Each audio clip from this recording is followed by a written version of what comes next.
मित्रों नमस्कार। भारत माता की जय, वंदे मातरम, जय श्री राम। मित्रों मैं दिलीप पांडे, स्वागत है आपका मेरे यूट्यूब चैनल में। मित्रों आज आपसे हम एक बहुत ही महत्वपूर्ण विषय पर बात करने जा रहे हैं और ये जो विषय है ये है बोइंग 787 ड्रीम लाइनर के हादसे पर आई प्रारंभिक जांच रिपोर्ट को लेकर के।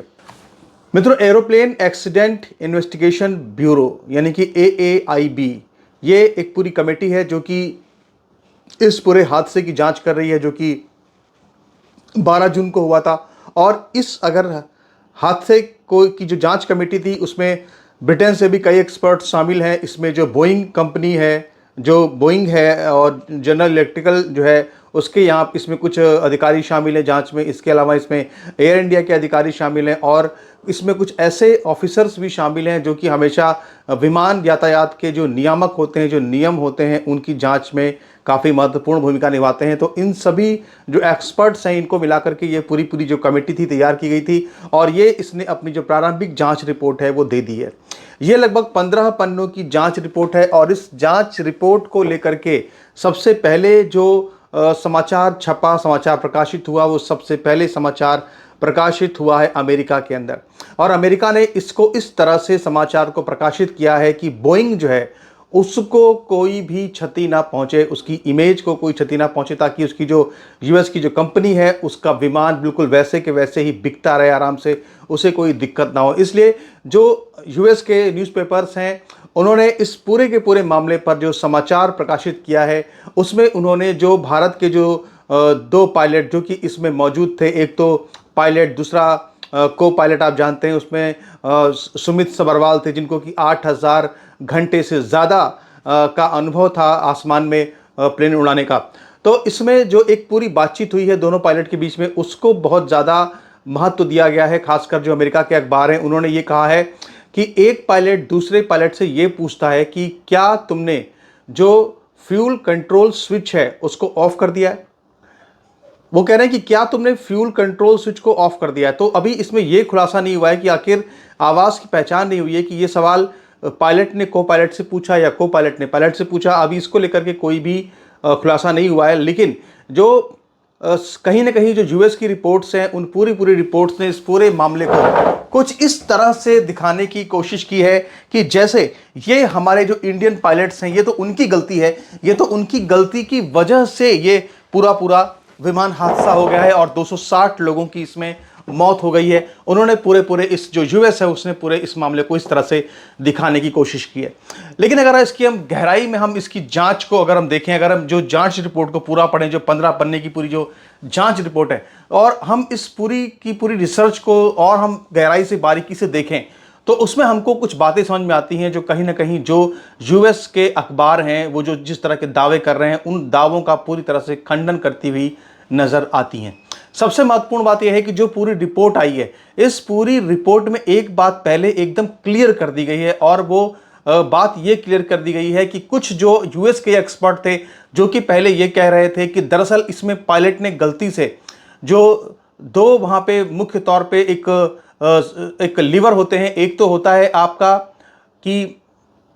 गियर अप का, यानी कि जब प्लेन को आसमान की तरफ उड़ाना होता है, उसको उड़ान भरनी होती है तो गियर अप का जो लीवर है उसको उठाया जाता है। और इसी तरह से एक उसमें फ्लैप अप का भी एक लीवर होता है और उसका इस्तेमाल तब करते हैं जबकि प्लेन को लैंड करना होता है। तो इसमें जो एक कैप्टन स्मिथ थे यूएस के, उन्होंने जो पूरा अपना एक वीडियो बनाया था बहुत पहले, जो बहुत इंडिया में वायरल हुआ था, उसमें उन्होंने ये कहा था कि साहब गलती से जो फ्लैप का लीवर था उस लीवर को गलती से पायलट ने उठा लिया और इस वजह से ये पूरा हादसा हुआ, प्लेन अचानक से लैंड करने लगा। लेकिन जो रिपोर्ट सामने आई है इस रिपोर्ट में बाकायदा फोटो दिखा करके ये बताया गया है कि ये पूरी तरह से गलत है और जो फ्लैप का जो लीवर है वो पूरी तरह से सही स्थिति में है। तो इसीलिए इसमें इस बात की गुंजाइश को पूरी तरह से नकार दिया है, पूरी तरह से ख़त्म कर दिया है कि पायलट ने कोई गलती किसी लीवर को उठाने में की। तो यानी कि जो यूएस के जो एक्सपर्ट्स हैं वो कैप्टन स्मिथ उनका नाम है, जो कि लगातार इस तरह के दावे करके भारतीय पायलट्स पर सारा दोषारोपण करने की कोशिश कर रहे हैं। तो उनके सारे दावे तो जांच जो हो रही है उन जांचों में लगातार गलत साबित हो रहे हैं। पहला दावा तो ये उनका गलत साबित हो गया। अब दूसरा जो यहाँ पे बात कही जा रही है कि गलती से पायलट ने जो है वो क्या कहते हैं कि स्विच जो इंजन का फ्यूल कंट्रोल का जो स्विच है उसको उठा दिया, या उसको एक तरह से उन्होंने उसको ऑन कर दिया या ऑफ कर दिया, उससे छेड़छाड़ हुई। इस बात को लेकर के जो पूरी पूरी एक माहौल बना रहा है पूरा यूएस का मीडिया, उसको लेकर के भी ये जो पूरी रिपोर्ट को अगर आप पढ़ेंगे तो इस रिपोर्ट में ये बात सामने आती है कि दरअसल ये जो पूरा का पूरा एक तकनीकी सिस्टम होता है, उस सिस्टम में जहां पर भी ये फ्यूल कंट्रोल का स्विच होता है वो एक कवर्ड एरिया होता है, यानी वो कवर किया जाता है। किसी भी पायलट की गलती से कोई हाथ लगने से वो आसानी से उसमें कुछ बदलाव नहीं हो सकता उसकी स्थिति में, क्योंकि वो बहुत हार्ड होता है और उसको उठाने के लिए ताकत लगानी पड़ती है। और अगर दोनों एक साथ दोनों कोई नहीं उठा सकता, यानी ये एक एक बार में उठता है, तो ऐसी स्थिति में अगर देखा जाए तो गलती से लग गया हो हाथ,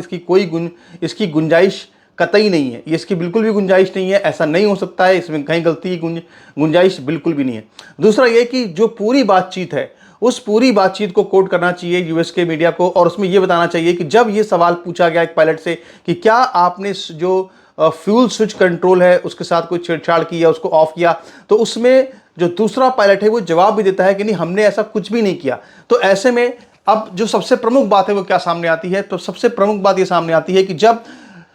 पायलट ने कोई गलती नहीं की, जब पायलट ने किसी भी तरह से जो स्विच जो फ्यूल कंट्रोल स्विच था उसको टच भी नहीं किया, तो सवाल ये उठता है कि फिर जो फ्यूल कंट्रोल स्विच था वो कट ऑफ में कैसे चला गया, कट ऑफ में चला गया। यानी कि जैसे ही प्लेन उड़ा 40 सेकंड के अंदर प्लेन गिर गया, आप जानते हैं, लेकिन उस 40 सेकंड के बीच में जब ये जो उसका अचानक से, यानी कि जब वो उड़ान भर रहा था उस वक्त सब कुछ ठीक था, उस वक्त पावर थी, उस वक्त इंजन भी चल रहे थे। सवाल ये उठता है कि डबल इंजन, दोनों इंजन चल रहे थे और अचानक से वो आखिर वो ऑटो कट कैसे हो गया या फ्यूल सप्लाई अचानक कैसे रुक गई, इसको लेकर के ही सारा सवाल है और इसी पर ही सारी जांच अब आगे घूमेगी, क्योंकि ये प्रारंभिक जांच रिपोर्ट है। अब और इसके बाद डीप एनालिसिस होगा और उसमें एक बार फिर से इस पर जांच होगी कि आखिर अब वजह यह है कि आखिर इसको जो फ्यूल मिलना था वो फ्यूल इसको क्यों नहीं मिला, और क्यों ये जो फ्यूल कंट्रोल स्विच थे ये कैसे अचानक से कट ऑफ में चले गए, ये कैसे हुआ। तो इसके बाद जो आगे बताया गया है कि चूंकि अब भारत में इस तरह की टेक्नोलॉजी है कि वो जो ब्लैक बॉक्स होता है उसकी भी जांच अब भारत खुद कर रहा है। एक तो भारत के पास ब्लैक बॉक्स है और दूसरा जो ब्लैक बॉक्स इसका है वो अब अमेरिका चला गया है, वहां पर बोइंग भी इसकी जांच कर रहा है। तो अब कोई भी जो बाहर से कोई रिपोर्ट देकर के हमें गुमराह नहीं कर सकता। हम खुद अब इतने तकनीकी रूप से संपन्न हो चुके हैं कि हम खुद इसकी जांच अपने भारत के अंदर, अपने देश के अंदर कर सकते हैं कि आखिर जो ब्लैक बॉक्स है वो क्या बता रहा है। तो अभी इसमें एक चीज ये सामने आ रही है कि एक तो ये कि जैसे ही जो ये पूरा का पूरा प्लेन था, जब इसमें उसको फ्यूल मिलना बंद हो गया, जब जो इसमें फ्यूल कंट्रोल स्विच था जब वो अचानक से ऑटो कट में चला गया या कट हो गया, उसकी सप्लाई कट हो गई, तो इसके बाद दोबारा उसको स्टार्ट करने की कोशिश की गई। और इसी दौरान जब ये कट हुआ तो जो एक रैम होता है, यानी कि आप जानते हैं नीचे जो एक रैम होता है जो कि अपने आप से एक पहिया निकल के आता है, एक फैन निकल के आता है और फैन घूम करके जो एनर्जी बनाता है एयर से, तो उसने भी जो है एनर्जी बनाने की पूरी कोशिश की, लेकिन वो भी फेल हुआ। और इसके बाद फिर अगर देखा जाए तो सबसे महत्वपूर्ण बात यह है कि दोबारा से उन दोनों जो स्विच थे, यानी जो फ्यूल कंट्रोल स्विच थे, उनको दोबारा से स्टार्ट किया गया, कोशिश की गई, तो एक तो स्टार्ट हो गया, पर जो दूसरा वाला था वो स्टार्ट होने की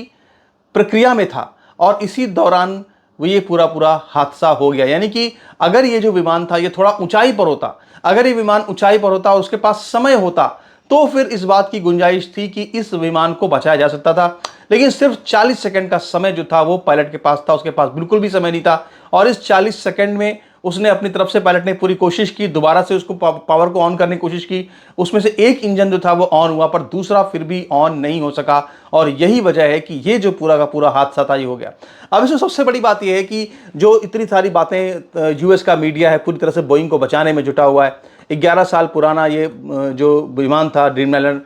लाइनर, ये 11 साल पुराना विमान था और आप समझ लीजिए कि ये भारत का एक ऐसा विमान हादसा है जो मैं कहूँगा दुनिया का एक अनोखा बहुत विमान हादसा, जिसमें कि 40 सेकंड के भीतर में बिल्कुल ये प्लेन क्रैश कर गया। तो अब इसको लेकर के एक बार फिर से सारी जांच जो है वो इस पर ही घूम गई है कि आखिर ये क्या वजह थी, आखिर ये क्या गलती हुई, कि किसने छेड़छाड़ की या कोई साजिश हुई, क्या कोई षड्यंत्र हुआ कि जिस तरह से अचानक से पावर सप्लाई इसकी कट गई। अगर आपको याद हो मित्रों तो मैंने इस पर 2 वीडियो बनाए थे पहले, और उन दोनों वीडियोस में कहीं ना कहीं हमने आपसे ये बात कही थी कि जो प्रारंभिक स्तर पे इस पूरे हादसे को देखकर लग रहा है, वो कहीं ना कहीं ये बात सामने आ रही है कि जो इसका पावर सप्लाई थी वो इसको बंद हो गई थी। क्योंकि इसमें जो एक व्यक्ति बचा इस पूरे विमान हादसे में, उसने भी ये बात बताई थी कि जब ये विमान बिल्कुल क्रैश होने जा रहा था, उस वक्त इस विमान की जो लाइट्स थी वो नहीं थी। और लाइट्स क्यों नहीं थी? क्योंकि विमान के अंदर, क्योंकि उस वक्त उनको पावर सप्लाई मिलना विमान को पूरी तरह से बंद हो चुकी थी। तो कहीं ना कहीं ये पूरा मामला और ज़्यादा गंभीर होता जा रहा है, और ये बात अभी भी हमें लग रही है कि ये एक साधारण केस नहीं है, इसमें बहुत गहराई से जांच होने की आवश्यकता है। इसमें कोई साजिश का एंगल भी हो सकता है, क्योंकि इसके पहले भी एक हादसा, एक घटना हुई थी जहां पे एक अनिल अंबानी का कहते हैं कि वो जब जा रहे थे सफ़र करने के लिए तो किसी चौपर से, तो वहाँ पर भी जो फ्यूल सप्लाई थी, उस फ्यूल सप्लाई को किसी कंकड़ पत्थर से बाधित करने की कोशिश की गई थी। तो क्या इस तरह की कोई कोशिश हुई? इसको हमें समझना बहुत ज़रूरी है। आखिरी वक्त में आखिर उस प्लेन के पास कौन था, या आखिरी वक्त में आखिर जो जो जो वो सभी प्रणाली जो कि एक प्लेन के इंजन को सुचारू रूप से चलाती हैं, उन सभी प्रणालियों के पास आखिर कौन था? ये इस चीज़ की जांच जब होगी तब समझ में आएगा कि आखिर ये हुआ तो कैसे हुआ। और अगर इसमें कोई साजिश नहीं है तो भी इसमें हमारे पायलट्स की गलती नहीं है, ये निश्चित रूप से बोइंग का एक पूरा टेक्निकल फेलियर है, फिर बहुत बड़ा फेलियर अपने आप में। नमस्कार, धन्यवाद।